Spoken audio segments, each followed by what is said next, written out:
Hello, everybody. We're gonna have a little Instagram live. It's gonna be just that. How does it? Just that's the note, right? That's how I'm supposed to. I sing in real life. It's gonna be just that good. Yeah. Just that good. Gonna talk about royalties. Yeah, just that good. Just that good. Gonna talk just that good. Yeah.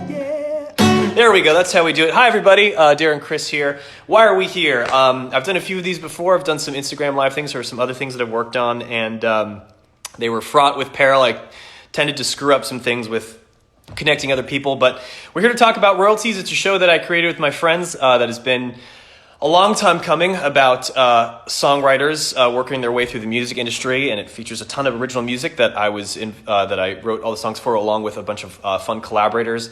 So I didn't write them all by myself. I had some amazing people help me with that. All those songs are available now wherever you can get music, Spotify, etc., where else you get music. But the album Season 1, Royalties, the soundtrack, featuring the 10 songs from all 10 episodes, including 2 other songs that we'll talk about today with some of these amazing guests that we have. The show is available only on Quibi. If you're not familiar with what Quibi is, you can download it for free. There's a 14-day free trial, and you can watch our show, and hopefully you love the app so much that you stick to it and maybe watch some of the other shows that they have on there. But that is the only place you can see, the show that we worked on, Royalties. So I'm in it as an actor. Like I said, I wrote the songs, and there's a lot of other incredible people in there that we're going to talk to today. What am I forgetting? There's full music videos that are not only in the app Quibi, but one of the things that's not on Quibi, it's on my YouTube channel. You can check out Darren Criss, the YouTube channel.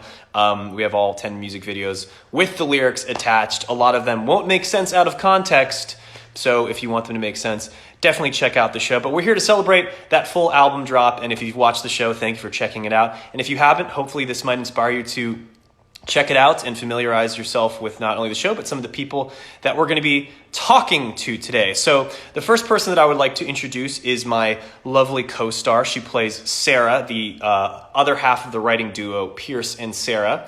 I was so happy to have her part of our show. She was one of the first people we cast, and I'm going to try and have her join right now if I can figure this out, because I'm so crappy with Instagram.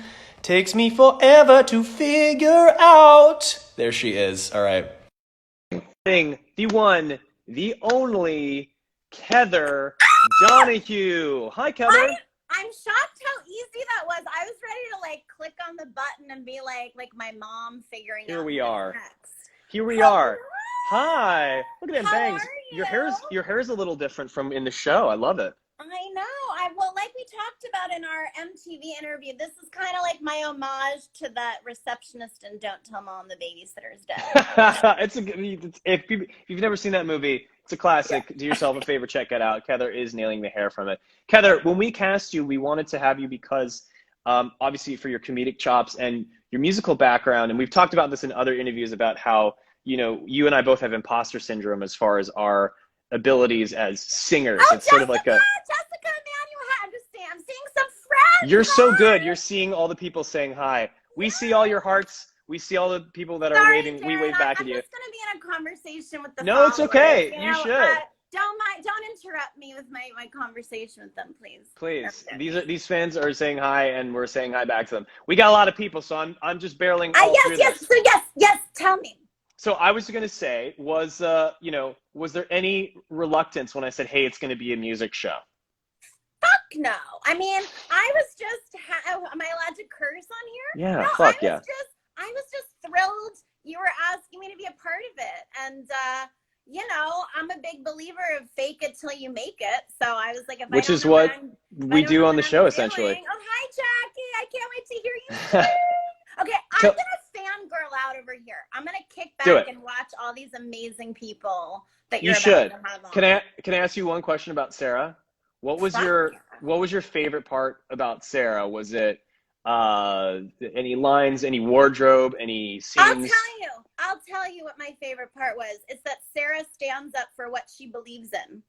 And she fights for justice. And I think right now is a prime time for everybody to fight for justice. I'm going to have a link in my bio to Initiate Justice. It's an amazing organization. You guys should all be supporting right now. They end mass incarceration in LA. And, yes.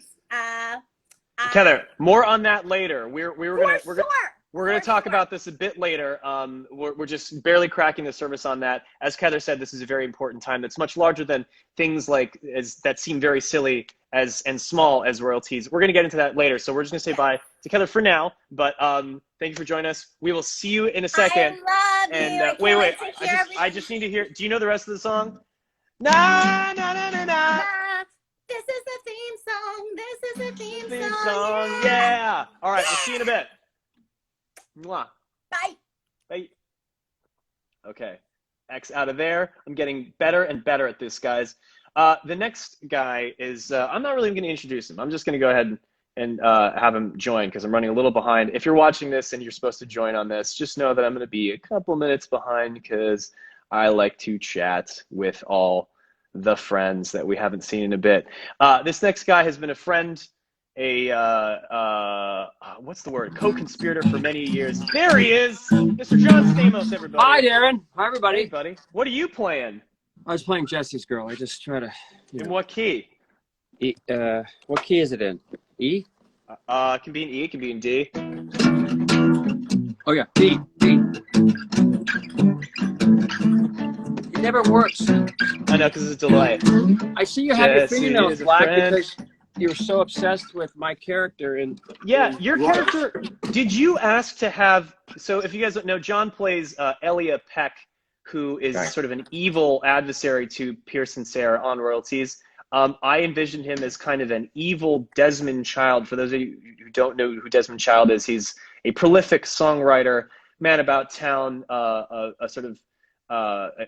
just an incredible songwriter. You can look up his hits. Very kind of sexy guy, though. The guy he's a great guy. Wrote for me is an asshole, and Kether got in like 8 fucks, so he was a fucking. You can get asshole. as many fucks in as you want. Yeah, asshole.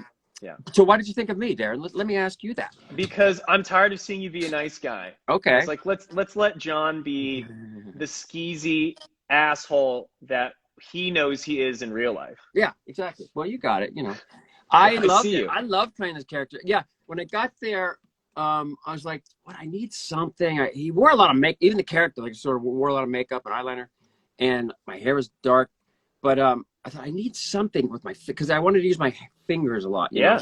So I painted one black, and you guys were on the set, and they took a picture and sent it up to you guys, and I said, I want to do my whole hand. I said, no, only one. And then I think it was like, well, okay, you asked. You said I wasn't sure if you were doing that to make fun of me with the nail polish. What was the impetus for that? Was it just because you wanted to have like a character thing? Because I liked it. You didn't have nail polish then. I know, but I on and off I do it. I go in waves. Oh, really? Well, maybe I did it about 25 years ago in this musical first. For Cabaret? Before you were born. Yeah. Girl, I remember that. I just I mean, it's a good look. I think painted fingernails, I've always been a proponent of this. I think it always is a cool thing. I mean, it does just you gesticulate differently. I did Cabaret for like, 8, 9 months or so, and I left it on the whole time. Yeah, it's cool. Banged up. Yeah, it's cool. It's rock and roll. I've always liked it. Hey, Darren. Yes. I'm proud of you, man. You're really an inspiration. You've got so many things going on. You're so driven. And just when a guy like me gets a little tired, it's like, I've done enough. That I look at you, I said, oh man, I got to get another couple TV shows. This guy's, but and I know you're going through. Your father passed away, and he was. A lot of things. He's got to be so proud right now. He really does. Oh yeah, man. Hey, listen, he led a great life, and I was glad that he got to see a lot of the fun stuff that I got to do. And you guys got to hang out with. He got to meet a lot of people that I loved. It's all good. It's all part of the majestic insanity of life, But thank God he lived a good one. But royalties. Let me ask you this: do you ever feel like people don't know about a lot of the musical inclinations you have? I mean, this is something I think from all roles that you've played, whether you're playing the drums or guitar, you played drums for the fucking Beach Boys, for Christ's sake. Is there any kind of musical muscle that you feel like you haven't gotten to flex? Because you and I are both musicians that have made our way as actors. So is there anything you're like, you know what, man, I'm just dying for someone to ask me to blank? I don't. I'm dying for people to ask me to stop singing because I'm a terrible singer. I have to work so. You're just so naturally great.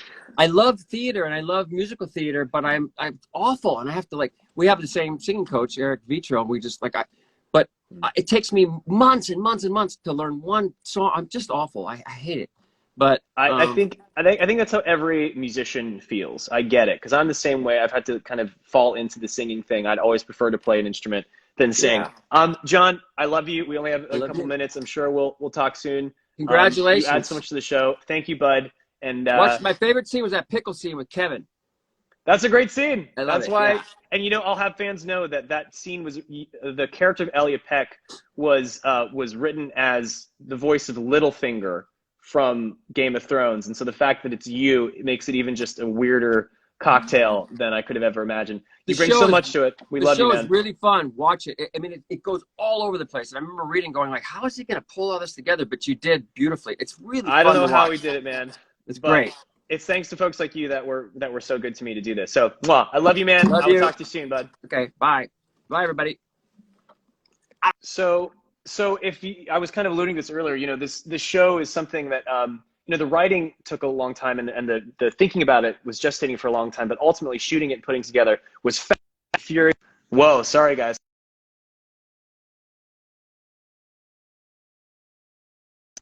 Can you hear me? Okay. We're back. Don't call me right now. So, what was I going to say? Oh, so I had to rely on the goodness of a lot of friends to help me out at last minute. And at one point, when we originally shot this pilot presentation, this little kind of short version of the show, which I'll get into a bit later, Nick Lang actually played the part of this character. And when we were getting into it, much like John Stamos hates to sing but's very good at it, and Nick Lang hates to act, even though he's also very good at it, he's like, I don't know, I just want somebody else to do it. And I said, who would you want to have? And he said, well, do you know that guy from like the Spider-Man movies? And I was like, Tony Revolori? Yeah, he's actually like a friend. Let me ask him. And God bless this man who I adore. He fucking said yes, like immediately. And by the grace of just the fates, I don't know how it all happens, but he was available and he did it. Ladies and gentlemen, Tony Revolori, a.k.a. Theo, on our show, yes. And he plays our hapless engineer who has to be around for all the shenanigans of writers, much like in real life. What's up, man? Yeah. How you doing? How you doing? I'm good, man. I'm good. Just enjoying some fresh air. Have you checked out the show? I have watched it a good 6 times. Really? What? Yeah. I can't get enough of these songs, man. I'm addicted to it. Thanks. Sometimes I'm just driving and I'll put on the playlist. I can't thank you enough. I was talking about this in a second for you coming in last minute and doing this. We became friends like a year and a half so before this really kind of got the wheels turning. And when Nick said your name, I just couldn't fucking believe it because I was like, of all the people you could have said, this dude is like a drinking buddy at our bar. He's the man. Like, but it's also haplessly funny. You didn't even know this, but I think we had a short conversation about it that I was an actual sound engineer for about 2 I was going to bring that up. Yes. Yeah. So tell me about that. I down in Orange County, I really liked the musical aspect, but I was not very good at playing instruments. So my dad, put me as a engineer for 2 summers, and I did a couple of internships, and I actually was an assistant sound engineer for a Dave Matthews Band, one of their albums for a summer. That's crazy. Yeah. I put out that Dave Matthews cover song. Like that's so crazy. I put out a song with Steve Aoki that's like, whoa, weird circle of life. What was worse, being Theo, if Theo was a real person, like if that was that role at all similar to your experience as a Dave Matthews engineer? Almost, because I was a glorified assistant as the assistant sound engineer. I would go get the coffees and do everything, and obviously connect all the cables and everything, make sure everything's in tune. And for royalties, I just felt like I was servicing you guys. Which, by the way, was great, and it was so much fun. You were such a good sport. One of my big fears of casting you in this, I was like, first of all, Tony's like, he's a movie star. He's a good actor. I don't want to put him behind the glass, and be kind of like the sort of the straight man to this comedy duo between the two of us. But you were game, and you did a really great job with it, man. You're super funny, and I'm glad you just had such a good time. For those of you who don't know, engineers in a session, that's like the people that are on the buttons, so to speak, people on the lap. These days, it's less and less in the studio and more on laptops. And, you know, a lot of times those songwriters are the engineers. People can do them all themselves. But for the sake of a triumvirate of comedy, I wanted to have those be separate and have this poor guy who has to kind of be the indentured servant of these. They gave me some good books. I was happily on the other side, and I think honestly it was just really hard not to like keep laughing when you guys were just on the other side of it. I'm gonna inflate my ego for a second. What's your favorite song? All right. I love Just That Good, but I think Mighty as Kong is my favorite. Really? The reason why I asked again was I wasn't really sure. I was curious if you were partial to Make You Come True, which is sort of the You song. I love Make You Come True. I think it's great. I obviously listened to that song way more than any of the other ones. Right, because you shot. Because I shot it with Jordan and everything. I mean, I love the song, but I think Mighty as Kong is just such an easy song to explain how the show is. It's like, what's the show about? It's like, there's these songs and these songwriters, and there's a song about, you know, King Kong having a tiny dick. It's like, what more do you need to explain? There's and it's Mark Hamill, right? You know, singing it. Fucking shit. We got to pinch ourselves, man. It's like, what world do we live in? You're in the Marvel world. We get to hang out with Mark Hamill. It's like, what is life? I love you, man. I got to get on to our next pal. Yes. And I look forward to seeing you in real life very soon. Absolutely. All right. Cheers, bud. See ya. Thanks for joining us. So as Tony mentioned, you know, there's some songs. If you're just joining us, we're talking about Royalties, and we're celebrating the album full release. There are 10 songs for the 10 episodes of Royalties, which is on Quibi.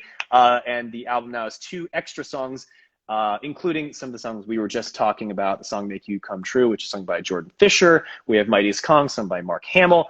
The list goes on and on. You can check them out. But I'm going to introduce a friend of mine who actually, here's an interesting fact.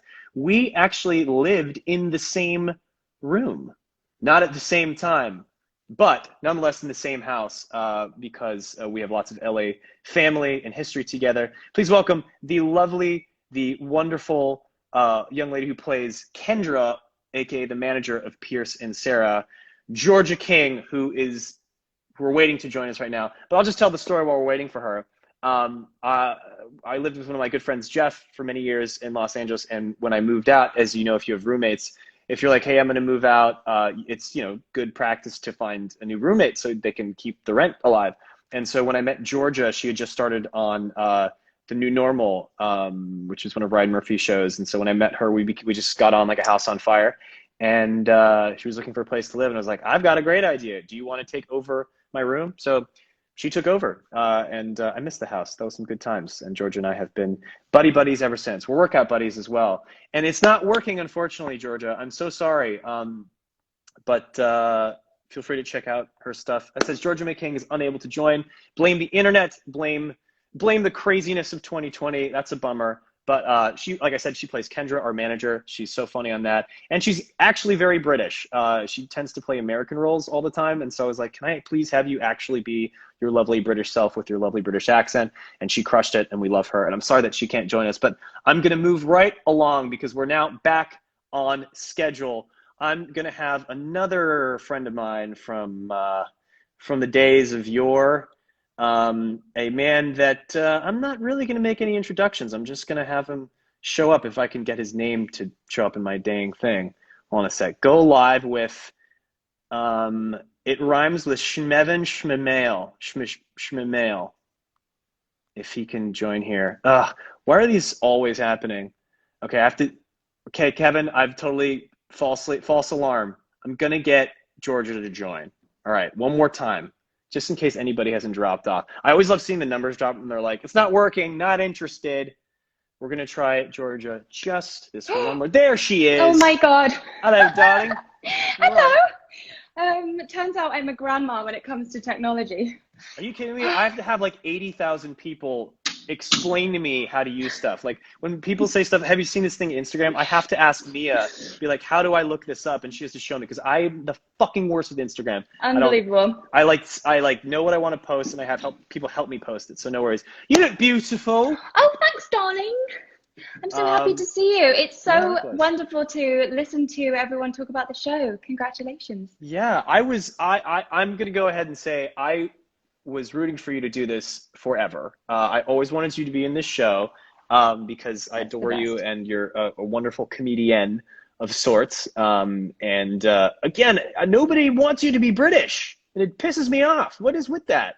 I know. Thank you so much. I think since I haven't been able to play British for so long, I felt like I have never been more British than in your show. Well, what's great is you actually made the conscious effort to up your British game.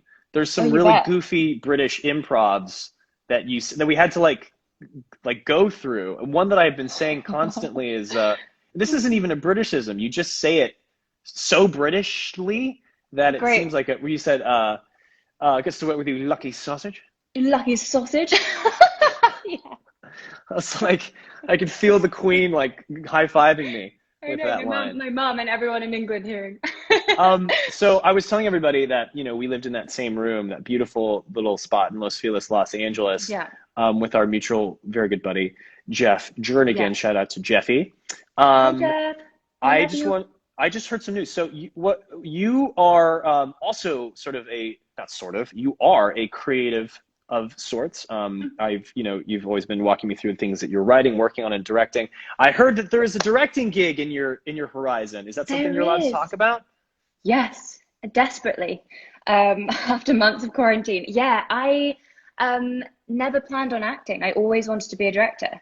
And then I sort of fell into acting, did a little bit of that, fell into comedy, fell in love with comedy acting. And then finally I'm kind of getting my directing stuff into gear. So yeah, I pitched on my first feature and it's a script from The Blacklist. I love it so much. The writer is so talented, Max Tax. So yeah, at some point, some time in the future, we'll be able to make this really beautiful, funny, life-affirming film together. That's so wonderful. But I hope you don't give up play the lead? Definitely not. I'm good. I'm happy to take back seat to your visions anytime. I'm so happy you could join us. I'm sorry I have to kind of barrel through this. I just wanted to see your lovely face. So sorry for the hiccup. Joining Not you. At all. Congratulations. Congrats so to you on the directing gig. I'm so glad. I hope you don't give up on the acting thing completely because if there's a season 2, I want you back. Please. Can Kendra sing in season 2? Ooh, I don't know. Can she? She can. We don't know. We'll find only one way to find out. Well, my best to the lad. So much. And we'll see congratulations. Soon. Bye. Thanks, babe. Bye. Bye. If you can't tell, I just spend most of my time. I've spent my life chasing my heroes, which we'll get to, / just trying to get my friends into stuff. And Giorgio certainly no exception. Speaking of getting friends into stuff, I see a lot of stuff that says, please have Kevin be next. Please have Kevin be next. Well, guess what? He's not next. So cool it. I'm not going to invite Kevin McHale, and I'm not typing the name Kevin into my thing right now. It's never going to happen. We didn't even get along on the show. Didn't you hear all those rumors?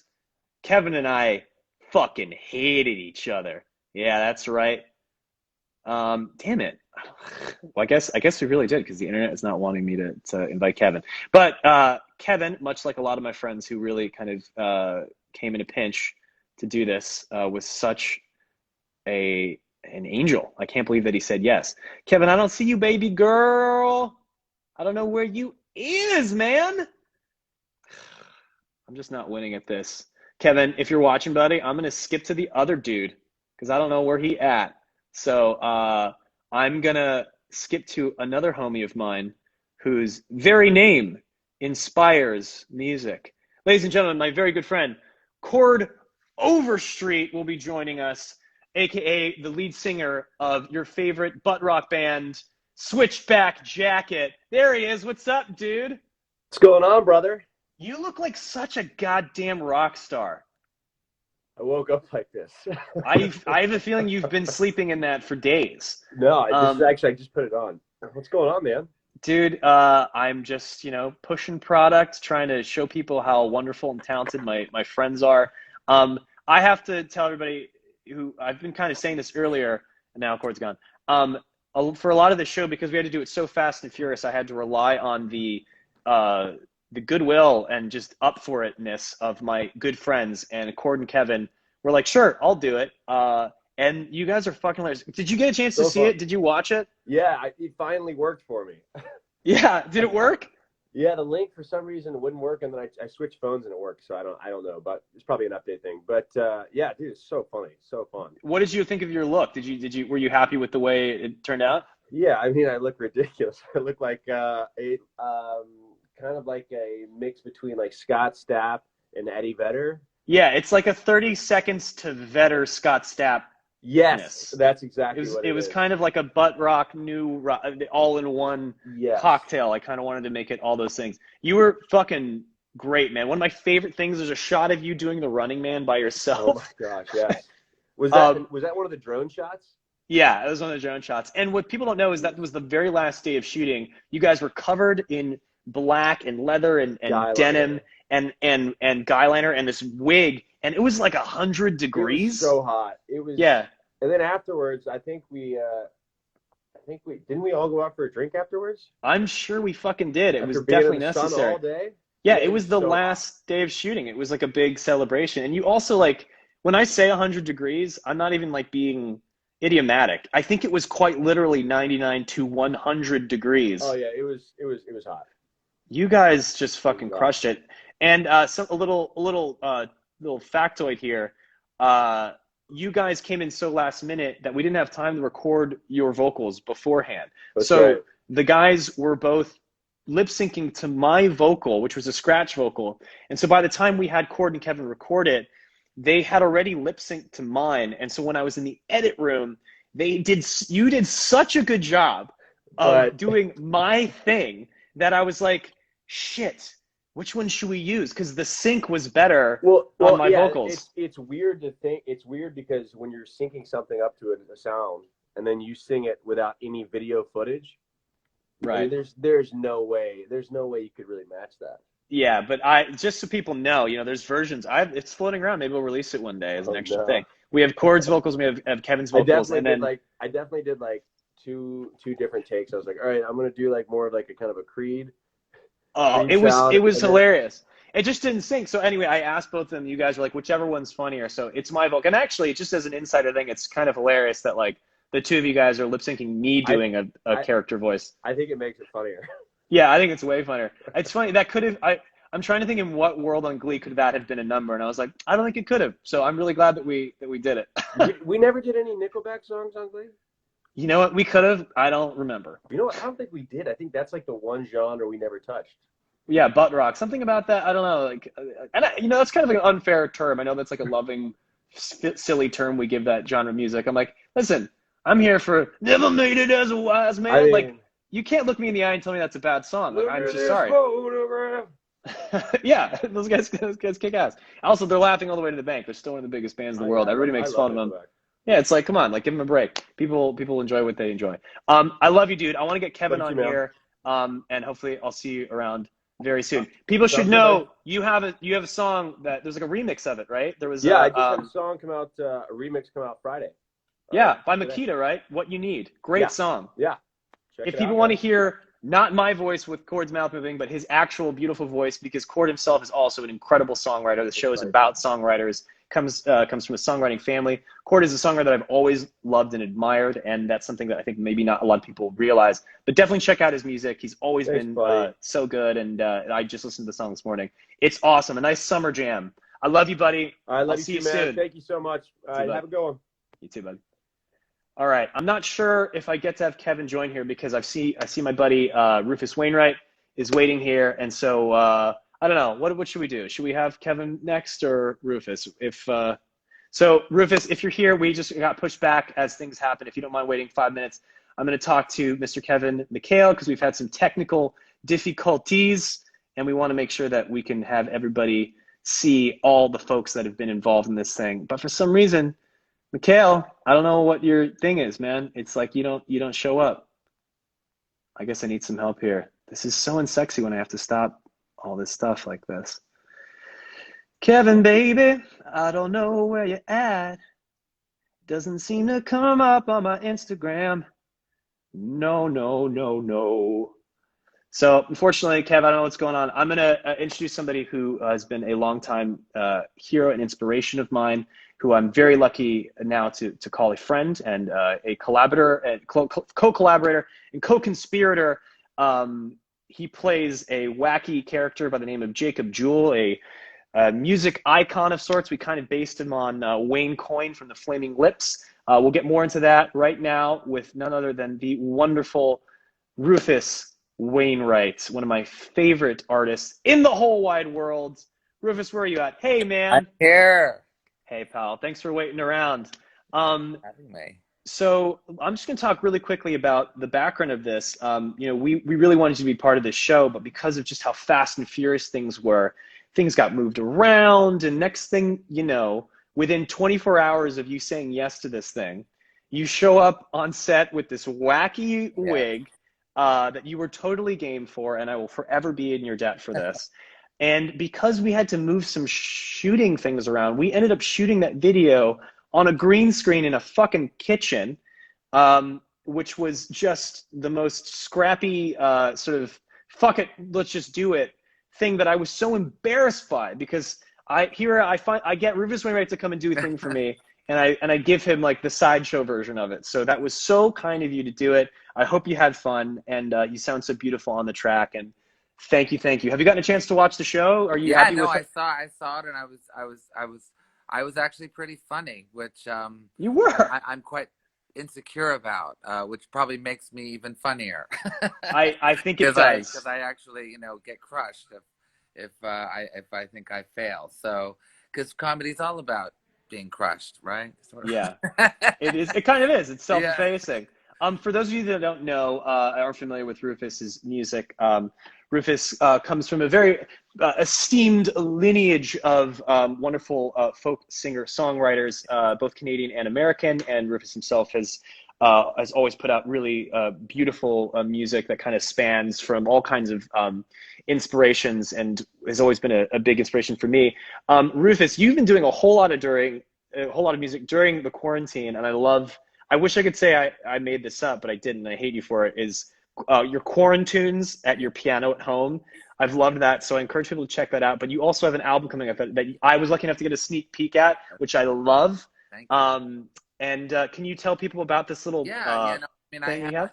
Yeah, no, I have an album coming out on Follow the Rules on July 10th, so a week or two from now. And I did these quarantunes. I sang a lot from home.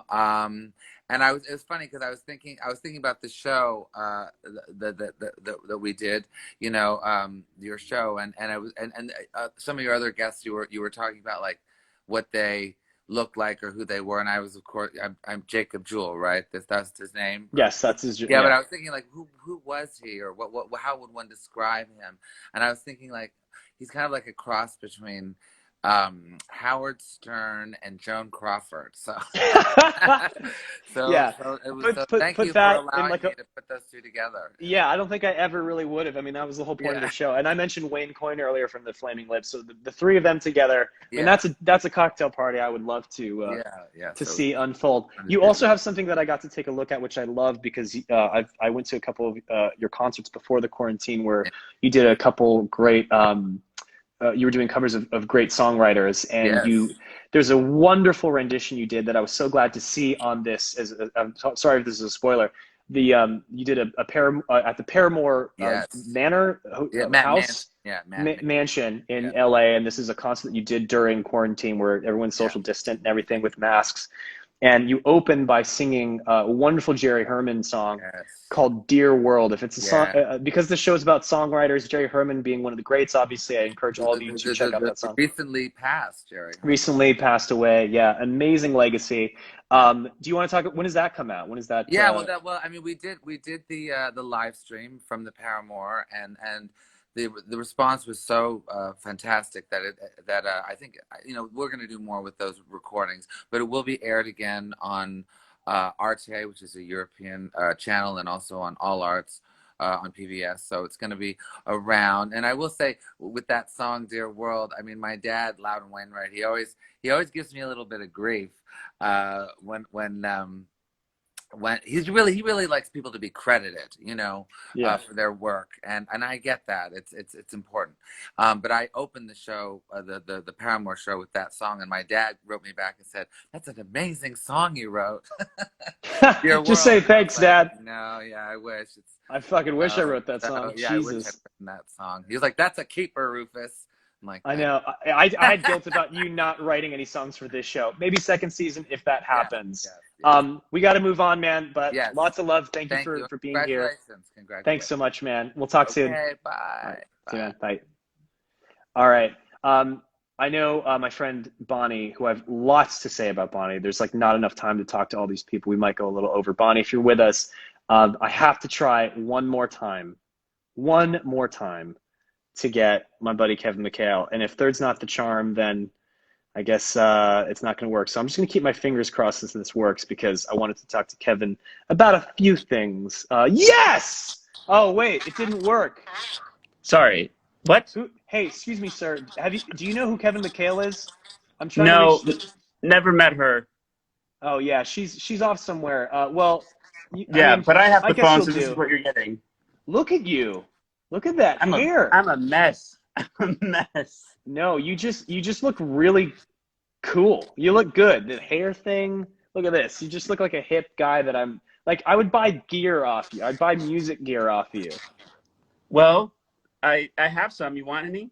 Yeah, I guess so. Hey, man, dude. I don't know if How's you it going? It's going good. I was telling Chord the same thing.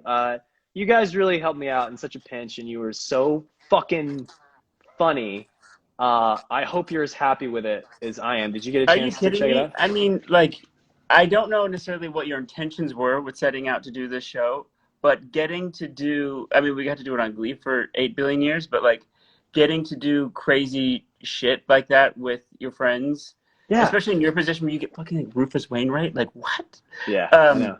Like to sing these songs and to like play these parts, especially like growing up around the music business, where you sort of just get to like fulfill all those dreams of like, let's go stand up in like Griffith Observatory and sing this crazy song and pretend to be rock stars. Like, it's great. Yeah, man. Oh, Jenna's here. Hey, Jenna. There she is. You are also a great songwriter, and you and I are both audiophiles, music files.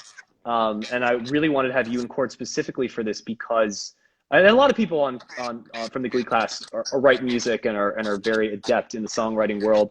But you have always been somebody that I always love to compare notes with on songs we like and vocal performances and stuff. And I just have to shout out, because I know you've released music in the past year or two.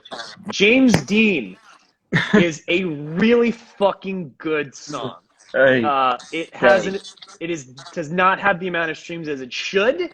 But I just wanted to shout that out, because you are a good songwriter, you were man. very good at it's nerve-wracking, like sending your music to your friends, and we both have done that, and we have a really good little group that we can do that. Like Chord was sending me music last night. His stuff's great too. So it's nice that we can like do that with one another. I appreciate the honest feedback with the music. Are you doing other like sessions? I mean, not even just during the quarantine, but have you been writing, whether for yourself or for other people? Is that something I don't know? Mostly for like Austin's been working on music. He writes an album like every weekend, so he's been working a lot with my buddy Justin, who is a great producer, and so helping like more of my friends do the things.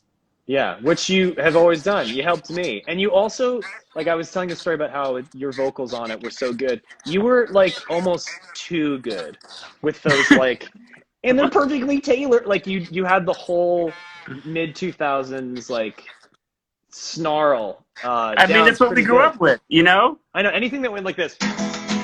Yeah. Yeah, anything with that is kind of in our blood at this Yeah. point. I didn't know I could do it until I got in the booth. I was like, oh, all right. Oh, I it's think I there. got this. Yeah, man. I'm sorry that I have to yield your time for the one and only Bonnie McKee. Oh, no, it's fine. Bonnie McKee is the fucking best. Bonnie, Yeah. I love you. She's a Yeah. goddamn legend. You should go She's an talk to her. angel. So I'm gonna talk to her, but I love you, man. Thanks for Love ya. helping me with the show. And I'll Of see you course. around. All right, see you, Everybody bud. should go watch it. It's fucking hilarious. Yes, watch Royalties. Bye. Bye.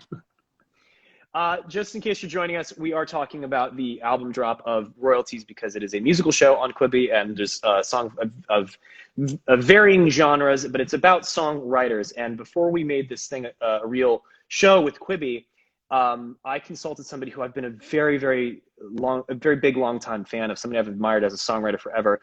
Bonnie McKee, if you're not familiar with her work, has written all kinds of hits, namely, and more connected to my career, was one of the writers of Teenage Dream, a song that would be a big part of my career on Glee, and a song that I've always loved. And I've always loved her style, not only as a writer, but as a human being. And she just oozes sex, sophistication, and talent. She is just all the things that I think is worthwhile about our music industry. And I was so glad to get her on the show. She helped us get it sold in the first place. And I'm going to talk a little bit about that in a second. So please, I know we're running a little behind. Without further ado, the incredibly amazing Miss Bonnie McKee.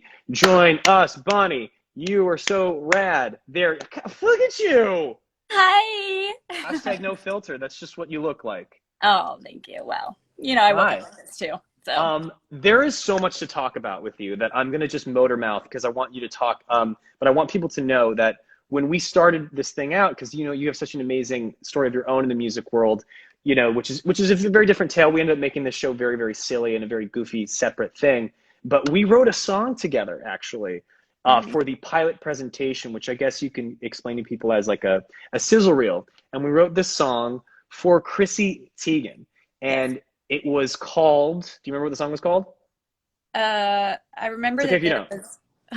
There were cowboys involved. I remember. Oh yeah, Lone Ranger. Lone Ranger, and I remember there was a Stone Cold Steve Austin reference in that song that I was really proud of, and yes, me too. I was really bummed that they didn't get to use it in the end. It was cause I'm a lone ranger, but I'm not alone, no, baby. Yeah, it was the whole idea was to make it like this dumb pop song, and we had the song, and it is recorded. There's a version of this that hopefully maybe we'll put it in season 2. Something through a variety of strange red tape that the music industry sometimes has lying around. We couldn't end up using that song in the show, so I said, "Fuck it! I can't have the song. I want the songwriter. Give me Bonnie McKee. That's better anyway." Sorry, Chris Deegan. I love you. I love you, and hopefully we get to use that song at some point. But we got Bonnie McKee, and we really wanted you to play like a version of some of the pop stars that you've helped really kind of build with your songwriting. So thank you. It was really, really fun. It was such an honor. I've done a little bit of acting over the years, but my songwriting career took off, and that is kind of a full-time job, as you understand these things. And so I was really excited to do a little acting, and also to be on the other side where it's like you're singing somebody else's song, because I didn't write the song that I'm actually singing in the episode. I know. There's 2 songs, actually. There's 2 songs in the episode, and randomly 2 songs, yes, that we tried to. Yes, that playlisted today. I know, on Music Friday. Let Your Hair Down. For those of you who haven't seen this episode, it's sort of a classic creation by committee meeting where the creatives have to talk to this whole corporate mess of people putting in all their contributions to how to write a song, and people kind of get their eyes crossed on how they're going to accomplish this. And this is a meeting that many songwriters have had from the suits that don't know anything about songwriting. It's a classic tale. And so we wrote 2 songs basically of the same structure, Let Your Hair Down and Kick Your Shoes Off, that if you played at the exact same time will line up perfectly. But that was a song that is in the episode that is also included on the album drop of today, and you can hear that. And Bonnie didn't actually write on it, which is so crazy. I had you do 2 things that, like, you didn't write it and you're acting in it. We did a completely different 180 from your day-to-day life, man. Really fun. I really enjoyed it. And, getting to, first of all, I had to learn the choreography for 2 full songs, for 2 full music videos. I know. and I was working with Boom Cat, who is like the most incredible choreographer and like Yes. not easy. Okay, like I dance, but this was some next level shit. And then when I got on set, it was also like 200 degrees that day, and it was. Of course it was. But luckily, you know what was so fun about it? I know you were really worried. You know, the show is such a satirical, it's sort of taking the piss out of things that, you know, if you really want to get into it, like, you know, not all of the stars necessarily are great dancers or need to be. It's like they are, you know, you leave it to the dancers, and as long as you kind of play the fun of all of it, which you did, and I have zero complaints, then it works. So I hope you're happy with it. I was so happy to have you there. Just to give a shout out to some things you're working on, you have a song that came out with Fangs and Cobra Kid, right? Fangs with PH. Yeah, I've been working with a lot of indie artists. I myself am an indie artist, and so you know, a lot of times people sort of like write people off if they're not signed to a major label or whatever because I've done all these worldwide hits or whatever. But I write. I like whatever. I love that. I like projects that I'm passionate about, and so I've been working with Cobra Man, who are a local duo. It's like disco rock shit, which is my favorite, and then Fangs, who is also an incredible artist. So yeah, I had 2 songs come out. Nice. And yeah, I've been working on my own album as well in quarantine. Nice. All having a lot of feelings right now, and so I'm trying to channel that. Yeah. Well, you're lucky that we're all lucky that you have the ability to write songs, because now we all get to benefit from your feels. For those of you that aren't familiar, check out Bonnie McKee. If you don't know anything about her, Wikipedia, look up her story. It's an incredible one. Check out all her hits. You know way more songs of hers than I think you realize. Check out her own music, along with the songs she's written for other artists. She is a queen incarnate, and we're so lucky to have her on the show. Mwah. Bonnie, thanks for being with us, and hopefully I get to see you soon. Okay, bye. Bye. All right, onwards and upwards. We got to move because we have some other people that are waiting. So if you're watching this and you're waiting to be called on, just hang tight. This next person is someone who I've also been a fan of for a long time. Like many of the people that we had in the show, I wanted to feature things about them that maybe a wider audience might not be as familiar with. She's been a big star on the wonderful Netflix series Glow for a long time, but she's also a comedian and a musical comedian and writes a lot of original comedic songs, which I encourage you to check out. But she plays Mackenzie, who is the lead singer and front woman of the crazy indie band Polyamorous and the Unicorn Guild, aka the character I play, Pierce's ex-girlfriend, the freewheeling, fun-loving Jackie Tohn, everybody. Give it up for Jackie. Jackie, where are you at? Jackie Tohn declined. Jackie, don't decline me. What you doing? I'm inviting you to the party. How dare you? I'm going to try it one more time, and hopefully she doesn't let me down. She was in character. She was letting me down. There she is. Hi, Jackie. It worked. It worked. You are so good at this. I'm just talking to my friends, no, but man. Like seamless, like it's not easy to like rush someone on and rush someone off, and you don't jinx it. Wainwright, and then you're okay, like, that's all the time we have for. Thanks, everybody. Say bye to Jackie Tohn. Have a great day. Thank you, guys. Just Bette Midler on my wall. Oh yeah, of course. God, you're such a you. I mean, Twitch. Yeah, I said you, but you that I'll take it. Okay. Hi, thanks for joining us. There's so many things to talk about. Yes, I think for people that don't know, Jackie is not only a hilarious actress, but is a great musician and a really funny songwriter. And so when we were writing this character, I immediately was like, we have to have Jackie Tohn on this. And I have to give you full credit. I haven't mentioned all the other songwriters that we've worked on these songs with because I've been moving super fast, and I encourage you to check out who those people are.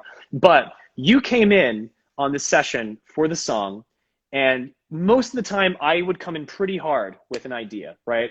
You weren't at the other sessions, but I knew what the chorus was. I knew I knew what most of it was going to be. And this was the one time you came in, you sat down with your guitar, and you played me a chorus. Do you have your guitar? Of course you do. And you played this. You're like, I don't know, I've been thinking a lot about polyamory, and you just played this chorus. I'm so low in this frame. I was like, it's okay. We can use our imagination. What did you sing? I was like, is it like, it's you I love, but also you, and right. also you. Is it? It's you. You sound I so love, good. But also you, and also you, and also you. And then, so, just that alone, it was one of those magic songwriting moments. And I talk about this a lot where I say most of the time they aren't magical songwriting moments. Most of the time it's you banging your head against the wall trying to think of the best thing. But every now and then you get these lightning in the bottle moments where you just said, because the song was called One True Loves with a plural S, which is like kind of funny, but it just was not as good as the title Also You. And I Googled it because as a joke writer, I Googled it and there was like a web series called One True Loves. And I was like, we can't call our song. So I was like, it's polyamory. It's well, I love you. Well, but also you. But also you. And also, yeah. And then I just spoke to a couple comic friends. We just batted around a bunch of joke pitches, and I just came to the session because normally you come to a session with like a lyric idea or a line of a chorus. You know, you think of like that Casey Musgraves genius, like Space Cowboy. Like, yeah, it's a great song. It's just you want to bite it. It's such a good idea. Yeah, it's a good one. This session, I just came to with jokes. Like, remember how fun college was? Polyamory's like that, but forever. You know? Yep, but forever. Yeah, so forever. I just want to give you full credit for coming in with such a great idea. And then from there, we added all the other fun stuff. And I love the AEIOU. And then we ended up putting One True Loves on the bridge. But you also are like a great songwriter. You have a series on Amazon, right? Yes. With your longtime buddy, Kristen Bell. You wrote like over 50 fucking songs, right? So that show is called Do, Re, and Me. It's preschool. And we got pushed back. So we were supposed to come out this fall. But because of the plague, it's now coming out spring 2021. Great. I mean, animation takes a long time, so it's like... Oh, yeah, but and it was already taking a long time to then be released this fall, and now we got pushed, because obviously we can't even go to the studio, you can't do anything. Right. Well, I do get to talk to you and get to hear you sing. That was so beautiful, by the way. I'm sort of like just glazing over that. I have to keep going, because we got some other people we got to talk to, but thanks for doing the show. You really killed it. I hope you like it as much as I do. The song's great. You're great. I fucking adore you. I love working with you. And this has been this was my first time ever writing something I performed. Like on the cartoon, I'm writing, you know what I mean? So this was, I've written before and I've sung on TV before, but I've never sung something I've written on TV before. So thank you for that. Thank you for that. Mwah. We got to move on. I will see you next time. Bye, babe. All right. Moving right along. I got a kind of slim pickings here. Not a lot of people left. So much to say about this next gal. I was familiar with a few for things, but when she came up, I checked out her music and got really became an instant fan. And it only got worse when I met her and we got to work together. And now I'm like really all about the amazing Sabrina Carpenter. Lots to talk about with her. She plays Bailey Rouge, one of our pop stars on the show, and our burgeoning young star that we end the show with. So please welcome Sabrina fucking Carpenter. Yo! What up, girl? Hello. It's going good. Thanks for joining us. I'm so good. Thanks for waiting. I know these things always go a little later than... It's been amazing. I just get to watch this. You kill this show. It's been lovely. I'm wondering what the diplomas are behind you. I've been trying. They're fake. They're fake. No, they're all my wife's. Are you kidding me? It's she's the accomplished one. It's like NYU this, NYU that. Mine's like the tiny ones. That's Michigan, really funny. I've been trying to figure it out this time. Also paying attention to everything everyone's saying because I'm learning a lot. But it's been good. How are you? I'm sure that's not true. You know quite a lot, and I always feel bad when I blow your shit up because I don't want to embarrass you. But you annoy the shit out of me. Oh my god, curse. Oh my god. I hate it when people say like, oh my god, I was so impressed by something you did. I always go, what? So what do you think I was gonna fucking blow it? Like, what do you mean by that? So I'm careful to say that to you because I was impressed. I was not surprised. I was so in love with your talent and your professionalism. You're just a great hang. So thank you for bringing that to our show. So let's talk about something really quick that isn't actually royalties. You and I were on Broadway at the same time, man. I mean, barely, but yeah, barely. So close. So close. I had tickets to see you 3 days after Broadway got shut down. For those of you that aren't familiar, Sabrina Carpenter was making her Broadway debut in Mean Girls, and I was so excited because you and Jordan Fisher who's another Broadway boy, another cast member of Royalties. And I saw him and Evan Hansen just a few nights before the shutdown. But like, yeah, it would have been a really, really beautiful.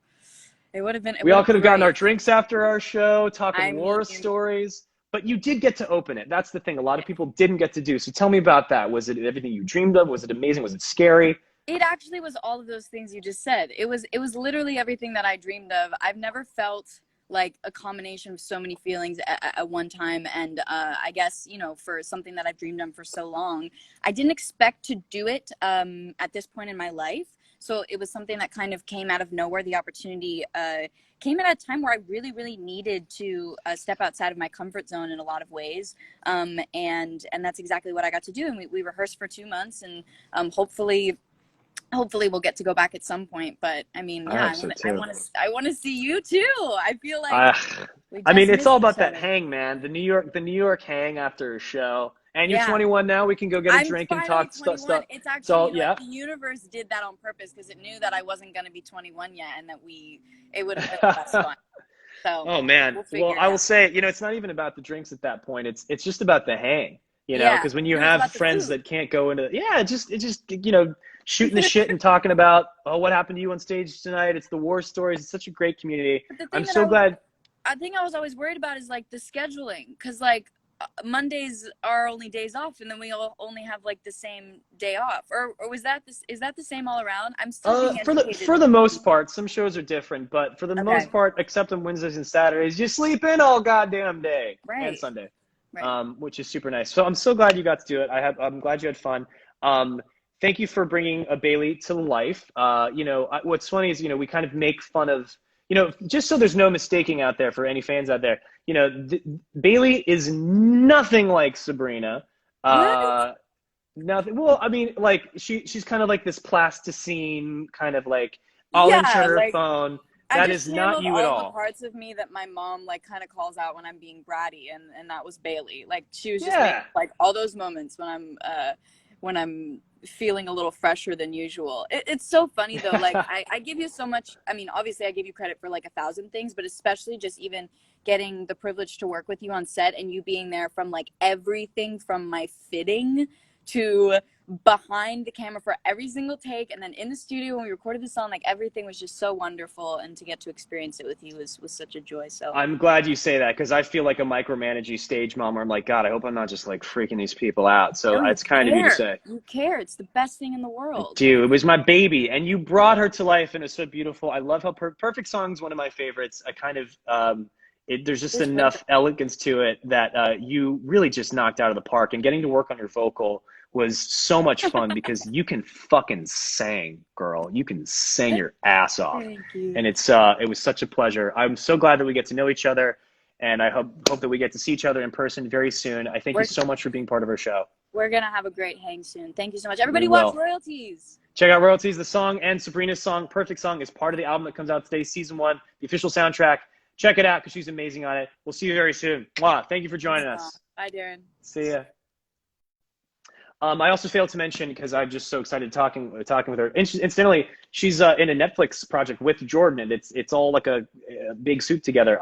There's also a trailer out for a movie that's coming out, or it might already have come out, but The Short History of the Long Road, which is an indie film that she did, where she is tremendous in it. She's just a great kid and a great actor, and shit is just firing up for that one. I know a lot of you love her, and I get it. I'm all about it. This last but certainly not least, the gentleman who I think people always say bears no introduction, I think absolutely does bear introduction. Obviously, I've been a fan of him for a long time, beyond some of the things that people would first think of. He's a tremendous character actor, a great vocalist, and just a great guy, and a fellow fanboy. And we're going to talk about being a fanboy and what that does to one's career. He plays none other than the country rock legend himself on our show Royalties, Philip Combs, who is of course a fictional person, but the person who plays him is very real, very talented, and very fucking funny. Please welcome the wonderful Mark Hamil, aka Hamil himself, as his Instagram handle would introduce him as. It's waiting. I'm not sure it's going in quite yet. Hopefully it's connecting. There he is. Hey. Hey, man. How you doing? Good. You want to point that light more at me there? Okay. We got it. We're all lit. We're good. It looks like I'm overlit. I look like Casper, the friendly ghost here. Friendliest ghost, you know. More than I want to admit. So I wanted to talk about being fanboys because, you know, this song, I wish I could say I was smart enough. I've been joking about this in some of the interviews that we've been doing about how you said yes to this because of your personal love for King Kong. And this is something that I had no idea about. And if I was an evil genius, maybe I would have plotted this out in an effort to have you say yes. And the way that you talk about that film and how it got you into films really reminded me that, man, I too have been a fanboy of things, whether it's Star Wars or Batman or other things my whole life, that I guess I want to say, if there's any fanboys watching out there, and I'd love to hear your thoughts on this, Mark, you got to be careful, because if you're a big enough fanboy and you get involved in the industry, you're going to end up making shit for other fanboys, because I had no idea I would end up in this position. Yeah. Talk a little bit about, you know, you as a kid, you loved King Kong and you loved all these franchises. Were there any other things that just, the way that people just glob onto Star Wars, were there other things that you loved, television, film, music? Yeah, well, you know, I mean, the earliest memories I have is waiting for the newspaper to arrive on the doorstep because there were comic strips. I think comic strips taught me to read. Peanuts and some, you know, Charlie Brown and all of those. So I loved animation. I loved television, obviously. My parents were really worried because I watched so much television. The movies that were on TV, I discovered all the Universal horror films, Frankenstein, Dracula, you know, the Wolfman and so forth. And I was obsessed with those. I mean, I was always all in. I didn't just sort of like things. I had a mad passion for them, so that when I discovered the Universal horror films, you know, I had to read all about them in Famous Monsters. Who were the directors? Who were the actors? How did they come to be? You know, that was sort of all eclipsed when I was 11 and the Beatles hit. I mean, that was like a entertainment phenomenon like we'd never seen. The music was great. The way they talked was, we'd never heard anybody talk like that. I mean, when A Hard Day's Night came out, they were so self-effacing and natural and funny, and they just rocked my world. And it was one of those things. I mean, now the entertainment is so segmented. There's so many avenues to get your entertainment. In those days, I mean, they were on they were February 12th, 1964. They were on the Ed Sullivan Show. And the next day at school, there was nobody that had not seen the Beatles on Ed Sullivan. So I kept thinking, well, there'll be another Beatles someday that'll come along. And as far as I can see, there never has been. I mean, there's been great artists, no question about it. But in terms of all-encompassing entertainment that just rocks your world, there was nothing like the Beatles. But by the way, it comes in different ways. Yes. Well, I was just going to say, you keep talking about my love for King Kong, but I have to tell you, that got my attention. But when they sent me the song, and I hadn't heard that there was even a show attached. I was under the impression that they just wanted me to do this music video. And when I listened to that song, it works on its own as a separate entity. It's like a little mini movie. You establish a premise, you take it to its limits in terms of every single comic variation of what's possible within the song, and then it ends. I mean, aside from it being a really catchy tune, the lyrics are hilarious. I mean, I have to give you credit. I mean, you and Nick and I don't know how many people worked on the song, but it's just a gem, and I'm so lucky to have hooked up with you. So thank you so much.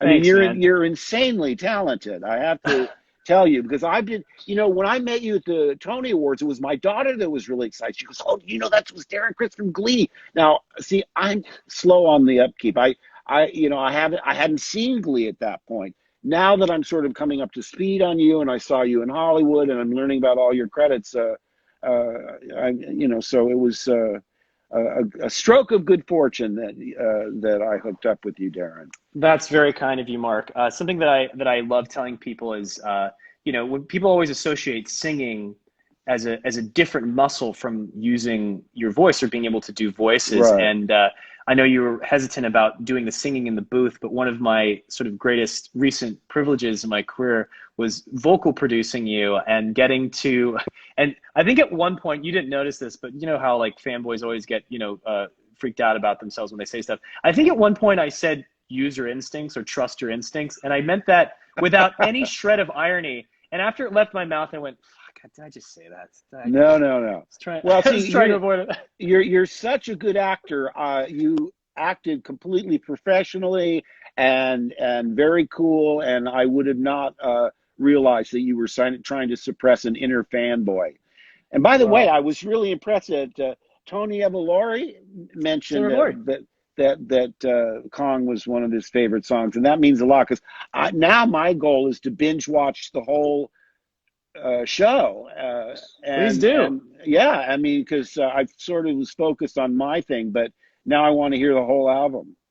The whole album is out today. That's what we're talking about. Mark is one of the songs on it, as Philip Combs singing the song about King Kong's penis. If you don't know why we're singing about that, you can definitely check out the episode. The joke will explain itself. There's just one more thing I want to ask Mark before we go, which is during quarantine, one of the most overwhelming concepts is that, okay, now that you have time, you can watch anything. It's overwhelming. The human race loves options, but we hate deciding. It's like that episode, that Twilight Zone episode, where the guy's glasses breaks. Yeah. He finally gets a chance to read his books. Time enough at last. Time enough. Yeah. With Burgess Meredith. Yes. He was a small man, Henry something. I forget what it was. But is there anything that you're like, oh, now I get to watch this, whether they're old movies you want to revisit or that show you never got around to watching? Like, where do you even start? There's so much shit to watch. Like, what's something that you want to get into? Well, you if I had a top 10 TV series of all time, you just mentioned one of mine, The Twilight Zone. And now that we've lost Carl Reiner, it's a good time for people who haven't seen The Dick Van Dyke Show, one of the greatest all-time sitcoms. And again, a show about show business. I always loved shows about show business. Mary Tyler Moore worked at a news station, and WKRP in Cincinnati was set in a radio station. I love shows about show business. And during this lockdown time, you're right. I mean, I've ordered so many books, and you get them in the mail and you go, oh, good, I got it. And then you put it on your shelf and you don't read it. So that's what my goal is, to try and read all the books I ordered. And, as we say, quoting Twilight Zone, there's time enough at last. At last. Well, I hope your proverbial glasses don't break. Thank you for joining us on the show. It's Thanks for having me. To get to know each other a little bit. Right. You knocked it out of the park, and hopefully we'll see you out there safe and sound. Have a great 4th of July, everyone. Thanks. See you, man. See you. All right. Well, that's the stuff dreams are made of, guys. Talk about shows about showbiz. Royalties is definitely one of those in a very satirical way. That was a great suggestion from Mark Hamill, Dick Van Dyke Show. It's just Dick Van Dyke. Carl Reiner just recently passed away, an amazing comedian. His son Rob Reiner, who was not only an actor in Hollywood but a great director himself. So many great things to experience, to watch during this time. Now, also, this is a very tricky time, as you guys know. If you follow me on social media or any of my colleagues on the show, a lot's happening in the world, and it's definitely not something that we ignore or don't want to talk about. I'm just going to invite my co-star and friend Kether Donohue to this Instagram Live. I know we're going a little over time, but we just wanted to talk about some things really quick, just while we had your attention, to kind of leverage any attention on this to something that we both believe in. Hi, Kether. Hi. Oh, that was so fun. That was fun, right? Seeing everybody. Yeah, I know. Also, it's nice to see everybody. Me and Tony and Georgia did a little 3-way FaceTime right after. Oh, yeah? And Tony's texting me right now. I promised I'd ask Tony for you. Are you wearing pants, Darren? Yes, but I only put them on. We want proof. Minutes. We want proof. Yay! Okay. But within minutes of this starting. Of course. Of course. So recently, a lot of people with platforms in entertainment and otherwise have been lending their platforms to folks who we all believe should have a bit of a spotlight on them. And you recently handed over your social platform to a wonderful young woman, Bria. Would you mind just talking about her for a second? Because I want to pivot this before we sign off. Just talk about her a little bit. Yes. So I don't know if you guys watch How to Get Away with Murder, but my really good buddy Matt McGorry, who's on that show, owns an incredible company called Inspired Justice. And their whole goal is it's dedicated toward the liberation of Black folks and people of color. And Bria Baker is the director of programs there. And I was honored for her to take over my Instagram recently. And there's just so many things we could all do right now to get on board and help the movement.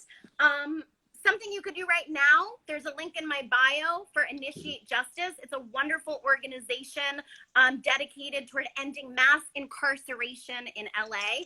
And empowering those who are affected by mass incarceration, not just the people who have been kind of crushed under the criminalization systems, but their families and people in communities that have been ravaged by mass incarceration. Yes. Particularly Black communities. Yes. And also, I think sometimes people have this idea that activism is this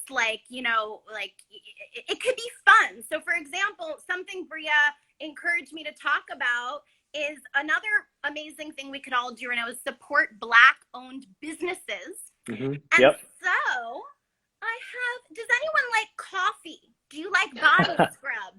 Because I like both of those things. Amazing company called Sheer Necessity, owned by my badass friend Kimberly Kevin Williams.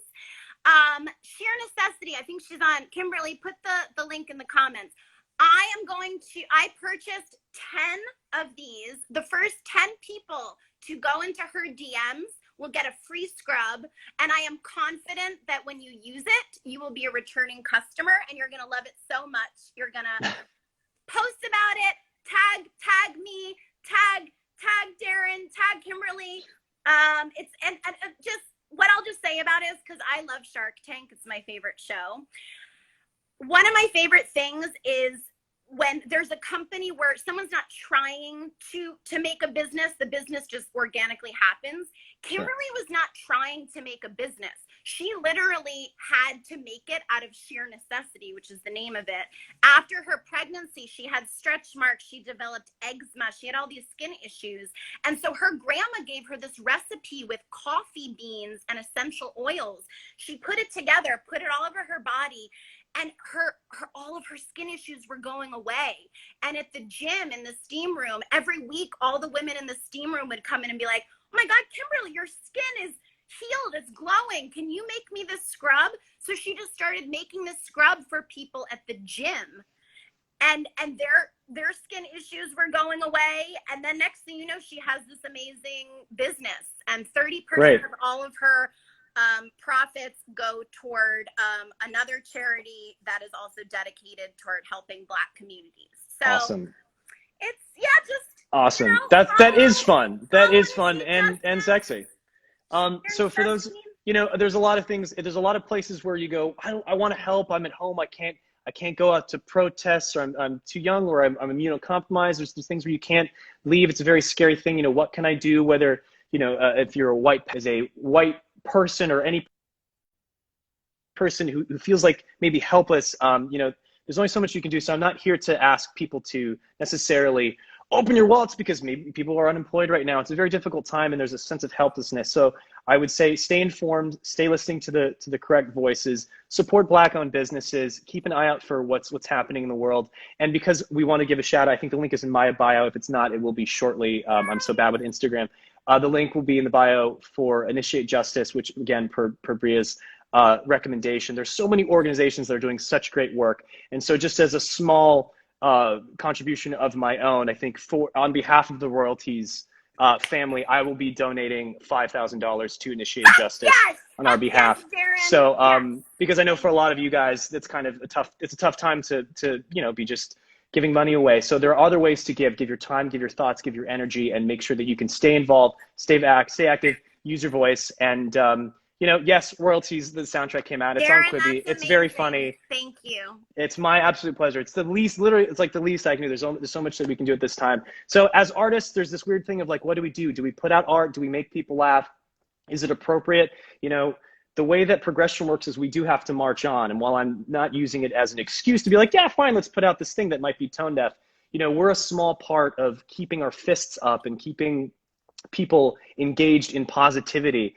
It by no means is an excuse to just check out from the movement. I think you should definitely educate yourself on what's going on. But yes, we are here to promote our Celestial Royalties and the music, and it is out. But if you have a chance, please go educate yourself and look at what's going on with Initiate Justice and Inspire Justice as well.